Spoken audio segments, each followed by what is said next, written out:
Hello everyone, welcome to my YouTube channel Interesting Physics Classes. I am Nuresh Sabha and I make videos about physics of class 11th and 12th. And anyone wants to learn physics in an interesting way, so please subscribe my channel, press the bell icon and watch the video till the end.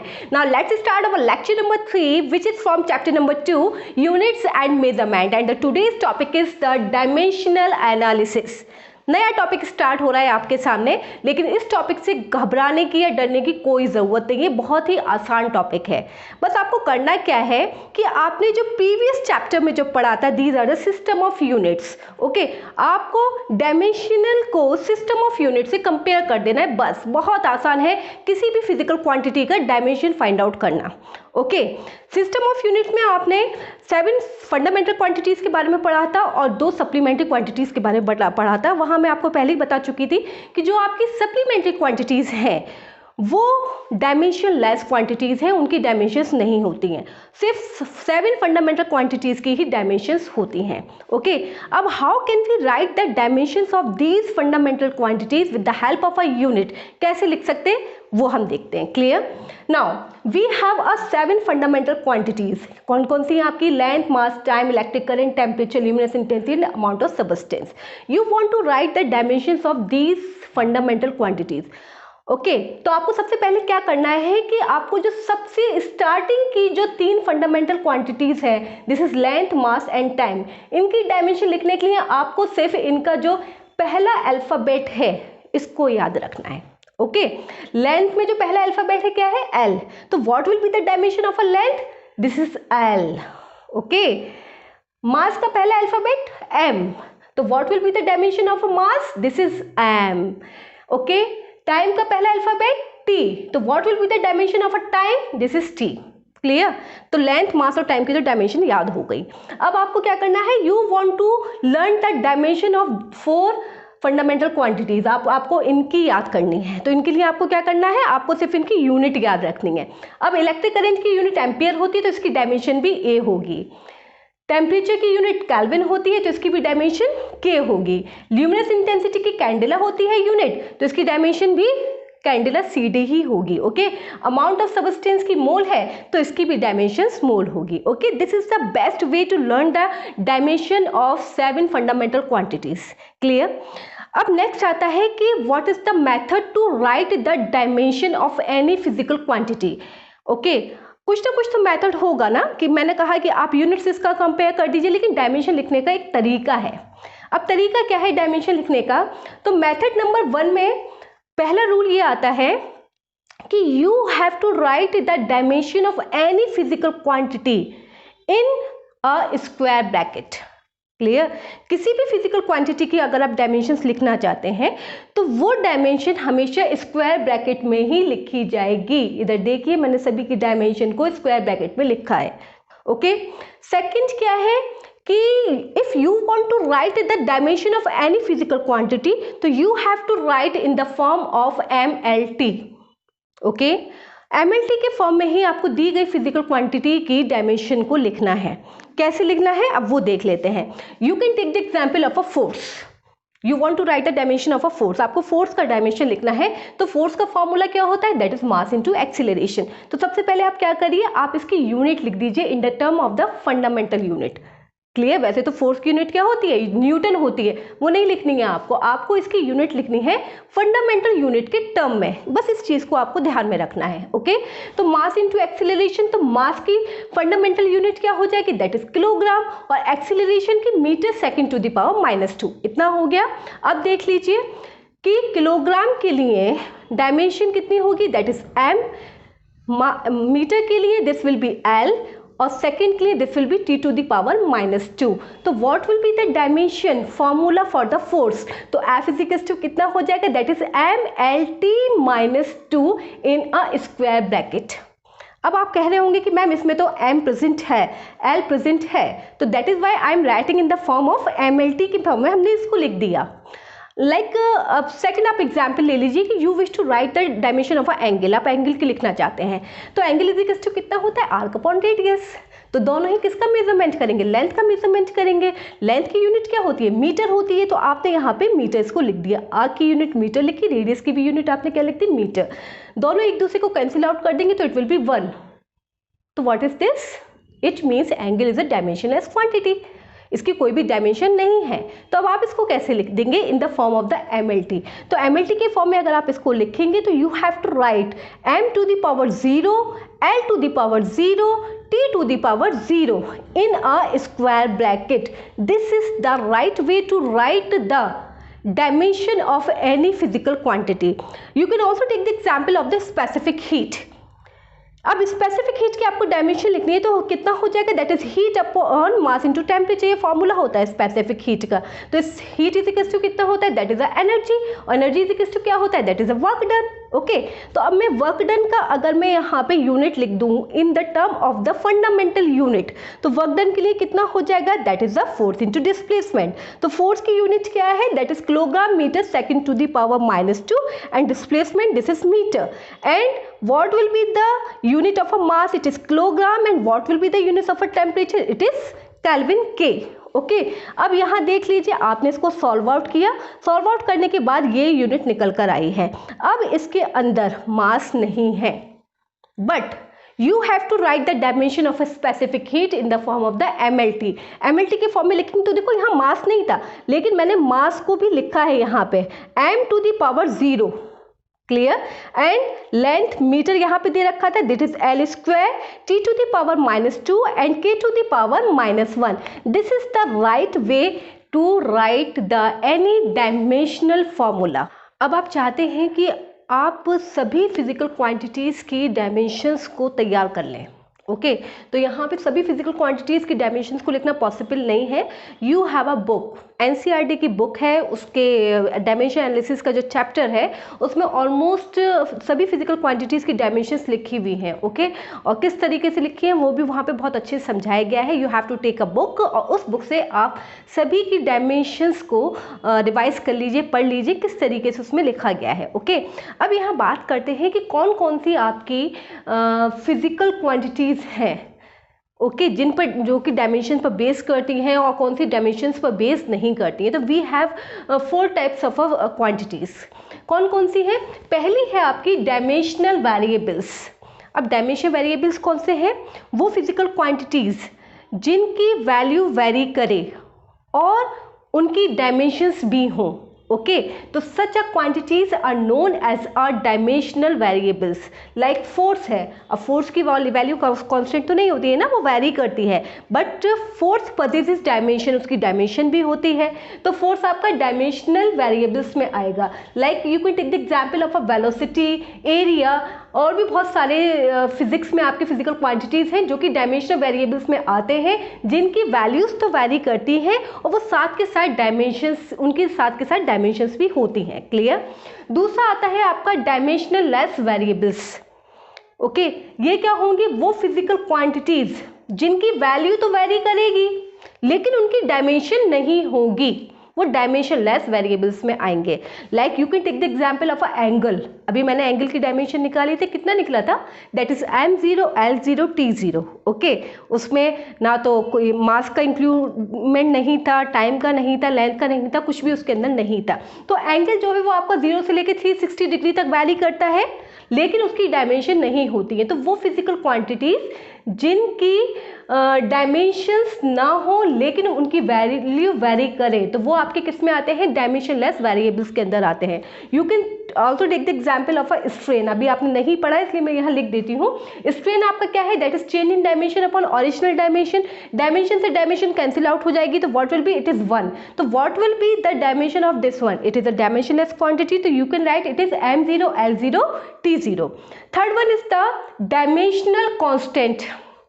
ये क्या होते हैं, ये वो physical quantities होती हैं जिनकी values तो कांस्टेंट हो लेकिन इनकी डायमेंशंस भी होती हैं। ओके, सो ये जो आपकी फिजिकल क्वांटिटीज कहलाएंगे वो आपकी कहलाते हैं डायमेंशनल कांस्टेंट में। Like you can take the example of a velocity of light, 3 × 10⁸ metre पर सेकेंड होती है। आपको पता है ये कांस्टेंट है लेकिन उसकी डायमेंशन भी होती है। You can also take the example of universal gravitational constant. Okay, having a value 6.67 to 10 to the power minus 11 newton metre square kilogram to the power -2. Okay, उसकी अपनी एक पर्टिकुलर कांस्टेंट वैल्यू है, but it also possesses a dimension. Clear? तो ये किस में आएंगे? आपके डायमेंशनल कांस्टेंट में आएंगे. Next one is the dimension less constant. वो कांस्टेंट वो आपके क्वांटिटीज जो कि वैल्यूज उनकी कांस्टेंट होती हैं लेकिन उनकी डायमेंशन भी नहीं होती हैं. क्लियर? तो वो किस में आएंगे? आपके डायमेंशन लेस कांस्टेंट में आएंगे. Like you can take the example of a numbers 1 2 3 4. ये कांस्टेंट वैल्यूज हैं लेकिन ये किसी भी तरीके की डायमेंशन इसकी नहीं होती हैं. You can also take the example of a pi having a value that is 3.14. But what is the dimension of this one? No, इसकी डायमेंशन भी नहीं होती है. तो ये चार आपकी क्वांटिटीज हैं जो कि आप फिजिक्स में पढ़ेंगे. These are the dimension variables, dimension less variables, dimension constant and dimension less constant. Okay, अब यहाँ बात करते हैं कि what is the use of dimension. Dimension का इस्तेमाल क्या है, हम इसका इस्तेमाल क्यों कर रहे हैं? तो डायमेंशन का आप 3 तरीके से इस्तेमाल कर सकते हैं. ओके, पहला क्या है कि you can convert the one system of unit into another system. एक सिस्टम ऑफ यूनिट को आप दूसरे सिस्टम में कन्वर्ट कर सकते हैं. Then second one is you can also check the correction of a formula, कि आपको कोई फॉर्मूला दे दिया होगा, आपसे पूछा गया होगा ये जो फॉर्मूला है ये सही है या गलत है. तो with the help of a dimension you can check कि दिस फॉर्मूला इज करेक्ट और not. And third one is to drive a relationship between different physical quantities. Okay, with the help of dimension you can also drive a relationship. So these are the uses of a dimensions. अब इन uses को हम कैसे इस्तेमाल करेंगे वो हम लोग बताते हैं. अब सबसे पहले हम लोग यहाँ पढ़ते हैं पहला यूज डायमेंशंस का. ओके, फर्स्ट यूज क्या है कि with the help of a dimensions we can convert the one system of unit into another system. Okay, किस तरीके से करेंगे पहले ये सीखते हैं. Like you have given a magnitude of a physical quantity. किसी भी फिजिकल क्वांटिटी का आपको मैग्नीट्यूड दिया है और आप कंसीडर कर लीजिए कि एक सिस्टम में तो ये है, लाइक ऐसे सिस्टम में तो मैग्नीट्यूड ये है और सीजीएस सिस्टम में मैग्नीट्यूड ये वाला है. क्लियर? अब आपने करना क्या है कि आपको पहला सिस्टम की जो यूनिट है, यूनिट को आप किस फॉर्म में लिखेंगे? इन the form of the MLT. Okay, and MLT पे आपको पावर को रिप्रेजेंट करना है. तो आपने इसकी पहले सिस्टम की जो यूनिट लिखी MLT के फॉर्म में, तो this will be M1 to the power A, L1 to the power B and T1 to the power C. ये पहले सिस्टम की बात हो गई. फिर आपने क्या करा? You are taking a second system. इसकी आपने यूनिट ली एंड इसका dimension in the form of MLT लिखा. तो what will be this one? It is M to the power A, L to the power B and T to the power C. Power लगाना compulsory है. Okay, अब आपको करना क्या है? आपने ये दोनों की जो वैल्यूज है वो इक्वेशन नंबर फर्स्ट में आप सब्स्टिट्यूट कर दीजिए. तो N1 इजिकल्स टू इतना हो गया और N2 इजिकल्स टू इतना हो गया. अब आपको N2 की वैल्यू फाइंड आउट करनी है. तो N2 इजिकल्स टू कितना हो जाएगा? This will B N1. Okay, M1 upon M2 to the power A, both are having same power. Clear? L1 upon L2 to the power B and T1 upon T2 to the power C. ये एक formula है and this formula you have to use to convert one system of unit into another system.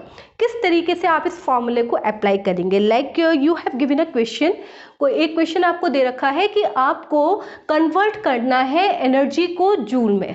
Okay, you have to convert an energy of joule into erg. Okay, आपको joule को किस में convert करना है? अर्ग में convert करना है. अब इसमें ये मेथड अप्लाई करने पर आपको कुछ चीज़ें आनी चाहिए पहले से, ये आपको एग्जामिनेशन में मिलेंगी नहीं.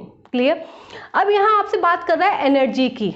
तो सबसे पहले तो आपको ये पता होना चाहिए कि एनर्जी का फॉर्मूला होता क्या है. तो एनर्जी बराबर किसके होता है? वर्क डन के बराबर होता है. और work done is equal to कितना होता है? That is force into displacement होता है.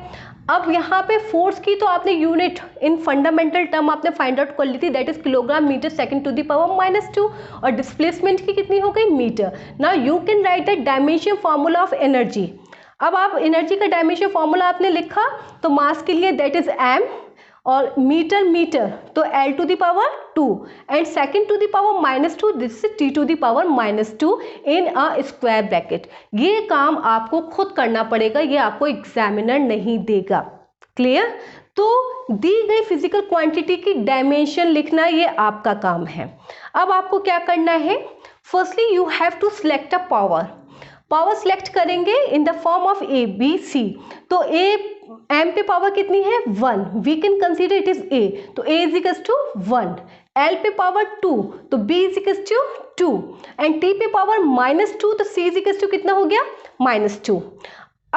अब आप इसके अंदर देखिए कि आपको कौन से सिस्टम को किस सिस्टम में चेंज करना है। आपको ऐसा ही सिस्टम दे रखा है और किस में कन्वर्ट करना है, सीजीएस में। तो यहाँ पे तो आप दी गई फिजिकल क्वांटिटी को in terms of SI system लिखिए और यहाँ पे in terms of CGS system लिखिए। क्लियर। अब एसआई सिस्टम में कितना दे रखा है आपको, न्यूमेरिकल वैल्यू कितनी दे रखी है 1 जूल, तो N1 इज इक्वल टू कितना हो गया 1। एसआई में जब आप मास लिखेंगे M1 with the help of this, इसकी हेल्प से, तो मास में यहाँ पे कितना आएगा 1 किलोग्राम। L1 आपका कितना आया 1 मीटर, T1 कितना आया 1 second. Your task is that कि आपको सीजीएस में वैल्यूज फाइंड आउट करनी है, तो आपको इन सभी को सीजीएस में कन्वर्ट कर लेना है। तो आपने 1 किलोग्राम को सीजीएस में कन्वर्ट किया तो दिस विल बी 1000 ग्राम। यहाँ पे आपने मीटर को सीजीएस में कन्वर्ट करा है तो इट विल बी 100 सेंटीमीटर, और सेकंड तो सीजीएस में सेकंड ही होता है। ओके। अब यहाँ पे आपको N2 फाइंड आउट करना है। अब सीजीएस सिस्टम की बात करेंगे हम। M2 कितना हो जाएगा, this is 1 gram with the help of this equation। L2 is equals to 1 centimetre, T2 is equals to 1 second. बस कुछ नहीं करना अब आपको खामोशी से सारी वैल्यूज उठा के इस वाली इक्वेशन के अंदर पुट कर देनी है। अब इस इक्वेशन के अंदर कैसे करेंगे आप कि N2 is equals to N1, ये आपको ये दे रखा है। क्लियर। अब N1 is equals to कितना है 1, आपने 1 रखा। M1 और M2 की वैल्यू, M1 की वैल्यू 1000 ग्राम और M2 की 1 ग्राम। यहाँ पे L1 अपॉन L2, L1 की value 100 centimetre, this is 1 centimetre, और T1 1 सेकेंड, T2 1 सेकेंड। और फिर आपको पावर रख देनी है ए बी सी की। ए की पावर कितनी है 1, बी पे पावर 2 और सी पे पावर -2। देन सिंपल कैलकुलेशन करना है। यहाँ पे देखिए जितने यूनिट्स हैं ये सब कैंसिल आउट हो जाएंगी। ओके। कैंसिल आउट होने के बाद व्हेन यू सॉल्व इट तो N2 इज इक्वल टू निकलेगा 10 टू द पावर 7।